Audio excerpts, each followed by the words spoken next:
Bismillahirrahmanirrahim. Dear students, welcome to the chemistry class, unit number 4, structure of molecules. And our today topic is 4.3 types of chemical bond, 4.3.2 covalent bond, lesson number 3. आज हम covalent bond को study करेंगे और covalent bond जैसा कि हम पहले भी डिस्कस कर चुके हैं कि वो शेयरिंग ऑफ इलेक्ट्रॉन से, वैलेंस शेल के इलेक्ट्रॉन्स की शेयरिंग से बनता है. जब दो एटम्स एक दूसरे के साथ करीब आते हैं तो उनके वैलेंस शेल के इलेक्ट्रॉन आपस में शेयर करके अपना डुप्लेट या ऑक्टेट कंप्लीट कर लेते हैं, तो इससे कोवेलेंट बॉन्डिंग होती है. तो ये हमारा आज का टॉपिक है और इसको हम देखते हैं थोड़ा सा. कोवेलेंट बॉन्ड क्या होता है? जैसे ये हमारे सामने एक पिक्चर है, हाइड्रोजन, दो हाइड्रोजन एटम्स जो हैं एक दूसरे के करीब आ रहे हैं और हाइड्रोजन का एक मॉलिक्यूल बना रहे हैं. तो आपको पता है कि हाइड्रोजन का एटॉमिक नंबर 1 है. इट मींस कि it has only 1 electron in its outermost shell. तो दो हाइड्रोजन एटम्स करीब आ रहे हैं जिनके आउटर मोस्ट शेल में क्या है, सिर्फ एक ही इलेक्ट्रॉन है. तो अब ये ज़ाहिर इनको डुप्लेट कंप्लीट करना है अपना, तो ये दोनों अपने आउटर मोस्ट शेल के जो इलेक्ट्रॉन है इसको शेयर कर लेंगे, तो दोनों का डुप्लेट जो है कंप्लीट हो जाएगा. इस हाइड्रोजन का भी डुप्लेट कंप्लीट हो जाएगा और दूसरी हाइड्रोजन का, तो वो दोनों एक इलेक्ट्रॉन को अपने अपने इलेक्ट्रॉन को शेयर कर लेंगे. तो यही कोवेलेंट बॉन्ड है जिसके हम डेफिनेशन भी देखेंगे अभी कि the bond which is formed between atoms due to mutual sharing of their valence electrons is called a covalent bond. By this mutual sharing of valence shell electrons, each of the contributing atom attains a duplet, octet और nearest noble gas electronic configuration. जैसे hydrogen के case में इनका duplet complete हो रहा है और इसी तरह डिफरेंट केसेस में ऑक्टेट कंप्लीट हो रहा होगा, लेकिन वो अपने नियरेस्ट नोबल गैस की इलेक्ट्रॉनिक कन्फिग्रेशन को अटेन कर लेंगे. दूसरी इंपॉर्टेंट बात यहाँ पर यह है कि आमतौर पर कोवेलेंट बॉन्ड जो फॉर्म होता है वो ग्रुप 13 से लेकर ग्रुप 17 के अंदर होता है. हाइड्रोजन को हटा के, हाइड्रोजन वैसे तो ग्रुप 1 में है लेकिन चूंकि ये नॉन मेटल है तो इसलिए ये भी कोवेलेंट बॉन्डिंग में पार्टिसिपेट करता है. तो ग्रुप 13 से 17 के मेंबर्स जो है हमारे, covalent bond is formed between group 13 to group 17, और ये हमारे सामने ग्रुप 13 थे, ग्रुप 17 के हमारे मेंबर सामने हैं. तो बोरॉन फैमिली है, carbon family, nitrogen family, oxygen family और फ्लोरीन फैमिली जो है, हैलोजेंस जो हैं. तो ये हमारे सामने चंद ग्रुप्स हैं. तो इन पर हम आगे जाकर जब एग्जाम्पल्स को डील करेंगे तो इंशाल्लाह उनको हम मज़ीद फिर स्टडी करेंगे. तो कोवेलेंट बॉन्ड जो है वो फॉर्म कैसे होता है देखें. अब ये फॉर एग्जांपल हम ये देख रहे हैं कि ये बिलफर्ज ये हाइड्रोजन एटम है दो. देखें, एक इसका न्यूक्लियस है, इसमें एक प्रोटॉन पड़ा हुआ है और इसके इलेक्ट्रॉन एक रिवॉल्व कर रहा है, और यहाँ पर भी एक प्रोटॉन है न्यूक्लियस के अंदर और एक इलेक्ट्रॉन जो है इसके आउटर शेल में मूव कर रहा है.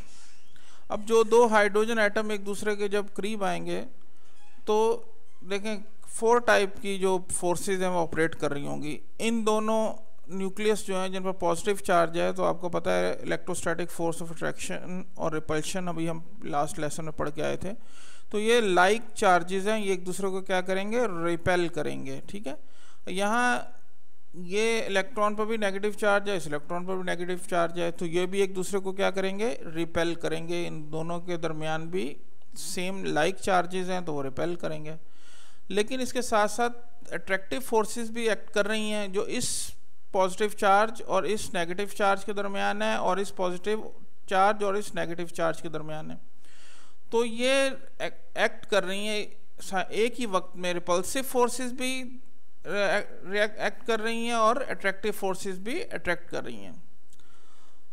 अगर बॉन्ड फॉर्म कब होगा, जब ये जो अट्रैक्टिव फोर्सेस हैं ये डोमिनेंट हो जाएं, ये डोमिनेट कर जाएं और फॉर्म कर देंगे बॉन्ड को. और अगर रिपल्सिव फोर्सेस जो हैं वो डोमिनेट कर जाएं तो उस सूरत में वो ज़्यादा हो जाए, उनका वॉल्यूम ज़्यादा हो जाए, तो फिर उस सूरत में ये बॉन्ड फॉर्म नहीं होगा. तो यही बात हम आगे टेक्स्ट भी हम इसलिए देते हैं आप लोगों को कि टेक्स्ट से भी फेमिलियर रहें आप। When two approaching atoms form group from group 13 to 17 come closer, the attractive forces between the electrons of one atom and nuclei of other atoms become operative. तो ये जो ज़ाहिर है सब चार्ज बॉडीज़ हैं, तो उनके दरमियान अट्रैक्टिव और रिपल्सिव फोर्सेस एक वक्त में ऑपरेट कर रही होती हैं, जो अभी हम डिस्कस कर दिया। At the same time, repulsive forces between electron and nuclei of two atoms become operative। इसी तरह जो लाइक चार्जेस हैं उनके दरमियान भी रिपल्सिव फोर्सेस भी ऑपरेट कर रही हैं, काम कर रही हैं। तो formation of covalent bond is the result of net attractive forces which dominate. जब नेट अट्रैक्टिव फोर्सेस डोमिनेट कर जाएंगी रिपल्सिव फोर्सेस के मुकाबले में, अट्रैक्टिव फोर्सेस डोमिनेट कर जाती हैं, तो फिर फॉर्म हो जाता है bond. The energy of that system is lowered. और ये सारा काम इसलिए होता है कि एटम ये चाहता है रैक करके कि वो अपनी एनर्जी को लोअर एनर्जी पे आ जाए, हायर एनर्जी से लोअर एनर्जी पे। और इस पे इंशाल्लाह अगली क्लासेस में आपसे ज़्यादा तफसील से बात होगी। एंड मॉलिक्यूल इज़ फॉर्म्ड, और मॉलिक्यूल क्या हो जाता है, फॉर्म हो जाता है। तो ये हमारा एक है कि बॉन्ड फॉर्मेशन पे, इसमें हमने लास्ट लेसन में भी थोड़ी सी बात की थी, तो आपको ये बात थोड़ी सी क्लियर होगी कि जब जो अट्रैक्टिव फोर्सेस हैं वो डोमिनेट कर जाएं तो बॉन्ड फॉर्म होगा और एनर्जी सिस्टम की लोअर हो जाएगी, कम हो जाएगी और बॉन्ड फॉर्म हो जाएगा। अब हम आगे चलते हैं। अगला हमारा टॉपिक है टाइप्स ऑफ कोवेलेंट बॉन्ड। तो हमें एक क्वेश्चन ये है कि which electrons take part in covalent bond. तो यहाँ थोड़ा सा आपको ये पता होना चाहिए कि जाहिर है कि सारे आउटर मोस्ट शेल के जितने टोटल इलेक्ट्रॉन होते हैं वो सब तो पार्टिसिपेट नहीं कर रहे होते किसी भी बॉन्डिंग के अंदर। अलबत्ता वो इलेक्ट्रॉन जो पेयर अप होते हैं, ज़ाहिर है दोनों तरफ से, क्यों कोवेलेंट बॉन्ड में शेयरिंग बोथ साइड से होती है। जिन एटम्स के भी दरमियान कोवेलेंट बॉन्ड फॉर्म होता है तो उनके दरमियान इलेक्ट्रॉन की शेयरिंग बोथ साइड से होती है। जब बोथ साइड से होती है तो इसका मतलब ये होगा कि जो पेयर अप हो रहे होंगे इलेक्ट्रॉन, जो दोनों साइड से शेयर हो रहे होंगे, जो पेयरिंग कर रहे होंगे, वो कहलाते हैं बॉन्ड पेयर इलेक्ट्रॉन्स। तो वो बॉन्ड पेयर कहलाता है। The electron that pair up to form a chemical bond, तो दोनों तरफ से जो पार्टिसिपेट करते हैं इलेक्ट्रॉन्स उनको हम बॉन्ड पेयर इलेक्ट्रॉन कहते हैं। तो बॉन्ड पेयर इलेक्ट्रॉन जो है वो कोवेलेंट बॉन्ड में पार्टिसिपेट करते हैं। ठीक है जी। अब depending upon the number of bond pairs covalent bond is classified into following 3 types. तो हम ये देखते हैं कि कितने बॉन्ड पेयर बन रहे हैं। अगर 1 बॉन्ड पेयर बन रहा होगा तो हम कहेंगे सिंगल कोवेलेंट बॉन्ड। अगर 2 बॉन्ड पेयर्स बन रहे होंगे तो हम कहेंगे डबल कोवेलेंट बॉन्ड। अगर 3 बॉन्ड पेयर्स बन रहे होंगे तो हम कहेंगे ट्रिपल कोवेलेंट बॉन्ड। तो सिंगल कोवेलेंट बॉन्ड में एक इलेक्ट्रॉन दोनों तरफ से शेयर होता है, एक बॉन्ड पेयर होता है, तो वो सिंगल कोवेलेंट बॉन्ड कहलाता है। जब दोनों तरफ से 2 इलेक्ट्रॉन शेयर हो रहे हों तो डबल कोवेलेंट बॉन्ड कहलाता है, यानी 2 बॉन्ड पेयर 2 बॉन्ड पेयर्स वहाँ फॉर्म हो रहे होते हैं। और अगर दोनों तरफ से 3 इलेक्ट्रॉन्स जो हैं वो पार्टिसिपेट कर रहे हो, शेयरिंग हो रही हो, तो तब हम कहेंगे कि 3 bond pairs are formed and that is called a triple covalent bond. अब हम आगे चलते हैं थोड़ा सा और ये देखते हैं हम कि सिंगल कोवेलेंट बॉन्ड, जैसे हाइड्रोजन की हमने पहले भी एग्जांपल दी, तो चूंकि दोनों तरफ से एक इलेक्ट्रॉन ही पार्टिसिपेट कर रहा है तो उसको हम सिंगल कोवेलेंट बॉन्ड कहते हैं। तो ये हमारा सिंगल कोवेलेंट बॉन्ड है कि जब दोनों तरफ से शेयरिंग एक इलेक्ट्रॉन की हो रही हो तो हम उसको सिंगल कोवेलेंट बॉन्ड कहते हैं। अब देखें ये example, when one electron is contributed by each bonded atom, one bond pair is formed and it forms a single covalent bond.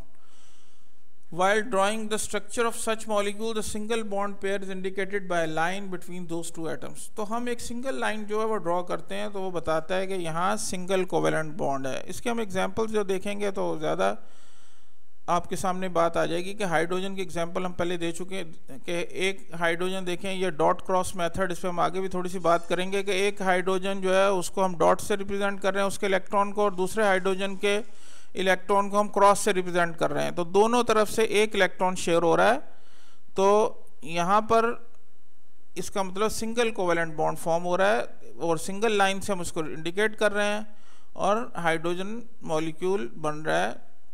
इस तरह अगर क्लोरीन को देखें तो क्लोरीन के आउटर मोस्ट शेल में 7 इलेक्ट्रॉन्स हैं, तो 7 इलेक्ट्रॉन्स हैं और उसको 8 चाहिए। ज़ाहिर है अपना ऑक्टेट कंप्लीट करने के लिए। हाइड्रोजन को तो डुप्लेट कंप्लीट करना था, वो दोनों तरफ से एक एक इलेक्ट्रॉन शेयर हो गया तो डुप्लेट कंप्लीट हो गया।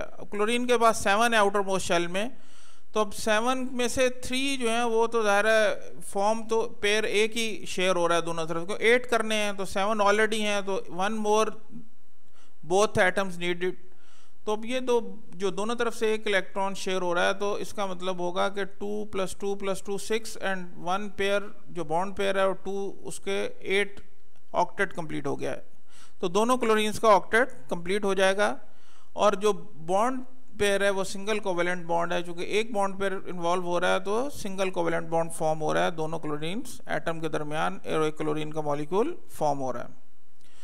अब हाइड्रोक्लोरिक एसिड जो है ये एग्जांपल है, हाइड्रोजन फर्स्ट ग्रुप का है लेकिन मैंने कहा नॉन मेटल है, क्लोरीन भी नॉन मेटल्स है, तो ये आमतौर पर नॉन मेटल्स के दरमियान बनता है जो कोवेलेंट बॉन्डिंग है।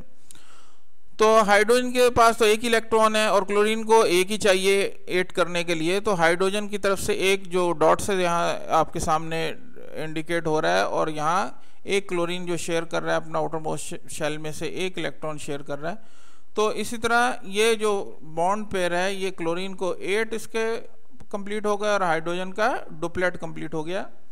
इसको भी हम सिंगल को लाइन से रिप्रेजेंट कर रहे हैं, हाइड्रोक्लोरिक एसिड बन रहा है यहाँ पर। और इसी तरह आगे हम जाते हैं मीथेन। आप देखें कार्बन की वैलेंसी 4 है, देखें आउटर मोस्ट शेल में इसके 4 इलेक्ट्रॉन्स हैं और इसके साथ इसका मतलब है कि ये 4 हाइड्रोजन जो है इसके साथ अटैच हो रहे हैं एक कार्बन एटम के साथ। 4 आउटर मोस्ट शेल में इलेक्ट्रॉन्स है कार्बन के, हाइड्रोजन के पास एक है, तो इसका मतलब है कि 4 हाइड्रोजन के साथ एक कार्बन एटम जो है वो बॉन्ड बना सकता है। तो यहाँ कार्बन के जो 4 इलेक्ट्रॉन्स हमें नज़र आ रहे हैं आउटर मोस्ट शेल के, वो सारे बॉन्ड बना रहे हैं एक एक हाइड्रोजन के साथ। तो कार्बन का एक इलेक्ट्रॉन जो हाइड्रोजन के एक एटम के साथ बॉन्ड पेयर बना रहा है, सिंगल कोवेलेंट बॉन्ड फॉर्म कर रहा है। इधर कार्बन का एक इलेक्ट्रॉन जो है हाइड्रोजन के एक इलेक्ट्रॉन के साथ सिंगल बॉन्ड फॉर्म कर रहा है और इसी तरह ये 4 के 4। तो कार्बन की जो 4 इलेक्ट्रॉन है हाइड्रोजन के 4 इलेक्ट्रॉन्स के साथ कोवेलेंट बॉन्डिंग करके शेयरिंग ऑफ इलेक्ट्रॉन करके अपना ऑक्टेट कंप्लीट कर लेते हैं और हाइड्रोजन के ये 4 के 4 इलेक्ट्रॉन्स जो एटम्स हैं ये अपना डुप्लेट कंप्लीट कर लेते हैं। तो ये सिंगल कोवेलेंट बॉन्ड फॉर्म होते हैं, लेकिन carbon 4 single covalent bond form कर रहा है और हर हाइड्रोजन जो है वो एक अपना सिंगल कोवेलेंट बॉन्ड फॉर्म कर रहा है। हम नेक्स्ट स्लाइड की तरफ चलते हैं। हमारा नेक्स्ट टॉपिक है अभी डबल कोवेलेंट बॉन्ड। देखिए डबल कोवेलेंट बॉन्ड जो है ना, जैसे ये ऑक्सीजन एटम है, हमें ये पता है कि इसके आउटर मोस्ट शेल में 6 इलेक्ट्रॉन्स हैं, ठीक है जी। अब इसके आउटर मोस्ट शेल में 6 इलेक्ट्रॉन है और उसको 2 मोर इलेक्ट्रॉन चाहिए अपना ऑक्टेट कंप्लीट करने के लिए, ठीक है जी। अब देखें यहाँ पर 6 इलेक्ट्रॉन में से अगर ये इसको 2 चाहिए, तो अगर ये एक और ऑक्सीजन एटम के साथ एक कोवेलेंट बॉन्ड बनाता है तो जो आउटर मोस्ट शेल में 2 जो इलेक्ट्रॉन है वो पेयर अप होंगे तो एक डबल कोवेलेंट बॉन्ड फॉर्म हो जाएगा। 2 कंट्रीब्यूट होंगे एक एटम की तरफ से और 2 ही इलेक्ट्रॉन जो हैं वो दूसरे ऑक्सीजन एटम की तरफ से कंट्रीब्यूट होंगे। तो इस तरह दोनों प्रिटेंड कर सकते हैं कि मेरे आउटर मोस्ट शेल में 8 इलेक्ट्रॉन है, इसका भी ऑक्टेट कंप्लीट हो जाएगा और इसका भी ऑक्टेट क्या हो जाएगा, कंप्लीट हो जाएगा। तो अगर दोनों साइड से 2 इलेक्ट्रॉन्स जो हैं वो कंट्रीब्यूट करते हैं तो ऐसा कोवेलेंट बॉन्ड जो फॉर्म होता है उसको हम डबल कोवेलेंट बॉन्ड कहते हैं। तो डबल कोवेलेंट बॉन्ड की हम डेफिनेशन देख लेते हैं। When each bonded atom contributes 2 electron, तो एक ऑक्सीजन भी 2 इलेक्ट्रॉन कंट्रीब्यूट कर रही है और दूसरी भी 2 इलेक्ट्रॉन्स जो है वो कंट्रीब्यूट कर रही है, तो डबल कोवेलेंट बॉन्ड फॉर्म हो रहा है। These bond pairs are indicated as double line. वहाँ हम सिंगल कोवेलेंट बॉन्ड में सिंगल लाइन से रिप्रेजेंट कर रहे थे, यहाँ हम इंडिकेट कर रहे हैं उसको डबल लाइन से। और एग्जांपल में हम देख लेते हैं। सबसे पहले एग्जांपल तो ये ऑक्सीजन ही है। देखें 6 इलेक्ट्रॉन्स आउटर मोस्ट शेल में, लेकिन जो कंट्रीब्यूट 2 कर रहे हैं तो इधर से भी 2, एक को हम डॉट से रिप्रेजेंट कर रहे हैं, एक को क्रॉस से, तो ये डॉट एंड क्रॉस मेथड कहलाता है। तो ये दोनों एटम जो है मिलकर ये 2 इलेक्ट्रॉन दोनों तरफ से शेयर हो रहे हैं जो पिंक में आपको नज़र आ रहे हैं। तो इसके भी 8 कंप्लीट हो जाएंगे और इसके भी 8 कंप्लीट हो जाएंगे और इस तरह ये ऑक्सीजन का एक double bond oxygen oxygen double bond बनेगा और O2 फॉर्म हो जाएगा मॉलिक्यूल। और इस तरह ईथेन है, 2 कार्बन एटम है और अभी हमने मीथेन देखा था पीछे, जहाँ पर हम एक कार्बन के साथ 4 हाइड्रोजन एटम थे, अभी 2 कार्बन के साथ 4 हाइड्रोजन एटम्स जो है वो लिंक हो रहे हैं। तो हम देखते हैं कि कार्बन की वैलेंसी हम पहले भी डिस्कस कर चुके हैं कि 4 है, तो यहाँ कार्बन के आउटर मोस्ट शेल में ये 2 और ये 1 1 4 है।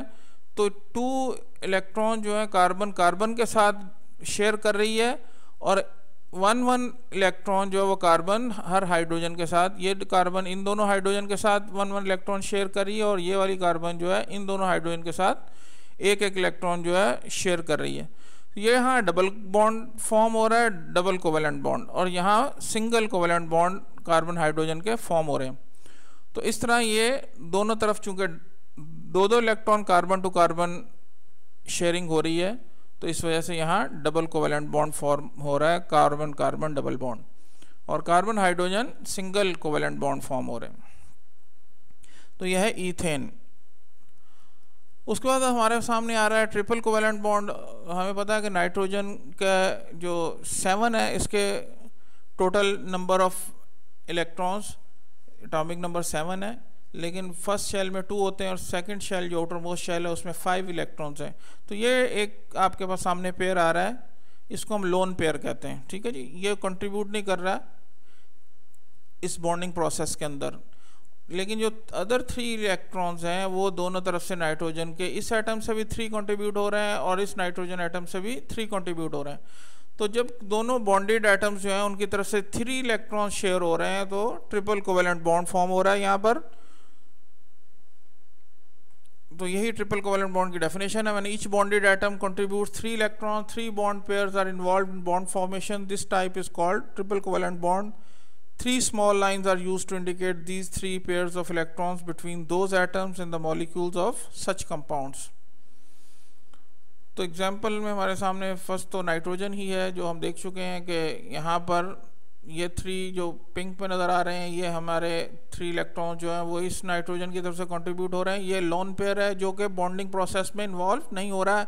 आउटर मोस्ट शेल क्या है, लेकिन आउटर मोस्ट शेल में होने के बावजूद ये क्योंकि कंट्रीब्यूट नहीं कर रहा, तो इसको हम लोन पेयर कहते हैं। और ये जो है वो बॉन्ड पेयर बनाएंगे, क्योंकि इधर से ये इलेक्ट्रॉन कंट्रीब्यूट होगा और जो हमें डॉट में नज़र आ रहा है इधर से क्रॉस में जो इसके साथ ये पेयर अप होगा, ये वाला डॉट जो इसके साथ पेयर अप होगा, तो 3 इलेक्ट्रॉन इधर से कंट्रीब्यूट हो जाएंगे और 3 इलेक्ट्रॉन इधर से कंट्रीब्यूट होकर एक ट्रिपल कोवेलेंट बॉन्ड जो है यहाँ पर फॉर्म हो रहा है। तो यहाँ पर जाकर फिर नाइट्रोजन जो है वो फॉर्म हो गया हमारे पास, और ये हमारे सामने इंडिकेट हो रहे हैं लोन पेयर्स। इस पर हम अगले लेसन में भी बात होगी इंशाल्लाह। और इसी तरह एक दूसरी एग्जांपल इथाइन की है। इथाइन में आप देखेंगे 2 कार्बन एटम्स हैं और 2 हाइड्रोजन एटम्स हैं। तो इससे साफ जाहिर हो रहा है कि कार्बन हाइड्रोजन तो एक इलेक्ट्रॉन शेयर कर सकता है, तो कार्बन के साथ उसने एक इलेक्ट्रॉन ही शेयर करना है, लेकिन बाकी जो 3 कार्बन के आउटर मोस्ट शेल में जो वैलेंस इलेक्ट्रॉन्स हैं वो दूसरे कार्बन के 3 वैलेंस इलेक्ट्रॉन के साथ शेयरिंग करेंगे, और शेयर करने के बाद एक ट्रिपल कोवेलेंट बॉन्ड फॉर्म कर रहे हैं। Carbon carbon triple covalent bond form हो रहा है, और ये कार्बन इस हाइड्रोजन का सिंगल कोवेलेंट बॉन्ड फॉर्म कर रहा है, कार्बन इस हाइड्रोजन के साथ भी सिंगल कोवेलेंट बॉन्ड फॉर्म कर रहा है। लेकिन यहाँ जो हमारा ट्रिपल कोवेलेंट बॉन्ड की एग्जांपल बन रही है वो carbon to carbon triple covalent bond form कर रहा है, और ये 3 लाइन जो है इंडिकेट कर रही हैं ट्रिपल कोवेलेंट बॉन्ड को। तो ये हम पढ़ चुके हैं कि लेविस स्ट्रक्चर डायग्राम है, जो भी हमने डॉट क्रॉस की डायग्राम देखी है। The electronic configuration of the valence shells of atom is shown in small dots और crosses around the symbol of the element. Each dot और क्रॉस रिप्रेजेंट एन इलेक्ट्रॉन। एक इलेक्ट्रॉन, एक dot या एक cross जो एक इलेक्ट्रॉन को represent कर रहा है। ये आउटर मोस्ट शेल के सिर्फ इलेक्ट्रॉन्स की बात हो रही है, वैलेंस शेल इलेक्ट्रॉन्स की बात हो रही है। This is a standard method of Lewis to describe the electronic configuration of valence shell of an atom, और ये standard practice है। आगे आप इसको मज़ीद भी पढ़ेंगे हम, और 10th क्लास में पूरा उस पर भी बात होगी इस पर। It is called Lewis structure diagram, तो इसको हम लेविस स्ट्रक्चर डायग्राम कहते हैं, और कोवेलेंट बॉन्डिंग में ये बहुत इंपॉर्टेंट एक स्ट्रक्चरल डायग्राम है। अब हम यहाँ पर थोड़े से क्वेश्चन आंसर्स को डील कर लेते हैं। ये आपने रजिस्टर में लिखने भी हैं और उनको आपने लर्न भी करना है। Define covalent bond and name it's type with 1 example each. तो ये हम डील कर चुके हैं। The bond which is formed between atoms due to mutual sharing of their valence electron is called a covalent bond.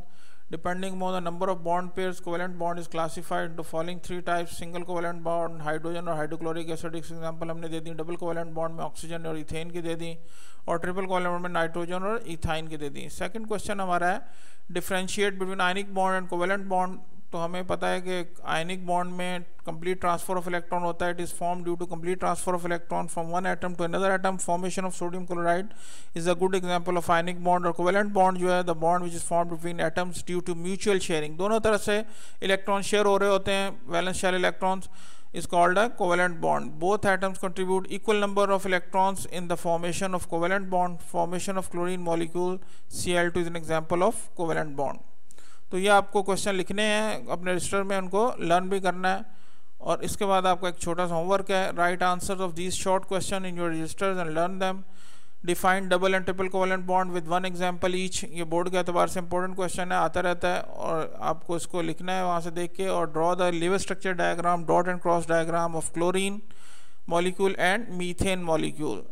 तो ये दो आपके होमवर्क हैं, ये आप खुद करने हैं, लेसन में डिस्कस हो चुके हैं और उम्मीद है कि आप उसको कर लेंगे इंशाल्लाह। और उसके बाद हमारा लेसन आज का इख्तिताम पजीर होता है इंशाल्लाह। फिर नेक्स्ट लेसन के साथ दोबारा हाजिर होंगे। जज़ाकुमुल्लाह खैर। अस्सलामु अलैकुम।